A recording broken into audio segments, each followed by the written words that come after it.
எனக்கு ரொம்ப நாள் ஒரு டவுட் இருக்குங்க. அது என்ன டவுட்னா, பிஃபோர் மேரேஜ் வந்து நம்ம காலேஜ் படிக்கிறோம், ஸ்கூல் போகிறோம் அப்படின்றதுனால நம்ம வேலையே செய்ய மாட்டோம். ஸோ எந்த வேலையும் பண்ண மாட்டோம். துணி துவைக்கிறது, சமையல் பண்ணுறது, மற்ற எல்லா வேலையுமே நம்ம அம்மா பண்ணுவாங்க. நம்ம எந்த வேலையும் பண்ண மாட்டோம். சாப்பிட, தூங்க, படிக்கிறேன் அப்படின்ற பேரில் அதுவும் பண்ணுறதில்ல. ஸோ அப்படி இருப்போம். அப்போ கூட நமக்கு வந்து ஹேர் ஃபால் ஆகாது. ஸோ பிம்பிள்லாம் வராது. வெயிட்லாம் கரெக்டாக மெயின்டைன் ஆகும். பட் ஆஃப்டர் மேரேஜ் வந்து அப்படியே ஆப்போசிட்டாக நம்ம எல்லா வேலையுமே நம்ம தான் பார்க்கணும். குழந்தைங்கள பார்க்கணும், சமையல் பண்ணுறது, துணி துவைக்கிறது. இத்தனைக்கு பார்த்திங்கன்னா எங்கள் வீட்டிலலாம் வந்து வாஷிங் மிஷின் கூட கிடையாது. நாங்கள் வந்து கையில் தான் துவைப்பேன் எப்பயுமே. ஸோ இப்படி எல்லா வேலையும் பார்க்குறோம். ஆனால் இப்போ தான் வந்து ஹேர் ஃபாலு, பிம்பிள், அதுக்கப்புறம் வெயிட் கெயின் ஆகுறது எல்லாமே.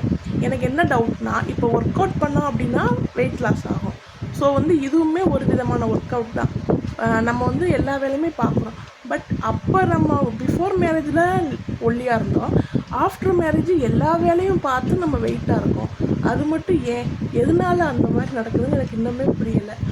உங்கள் யாருக்காச்சும் தெரிஞ்சால் கண்டிப்பாக எனக்கு சொல்லுங்கள். பாய்.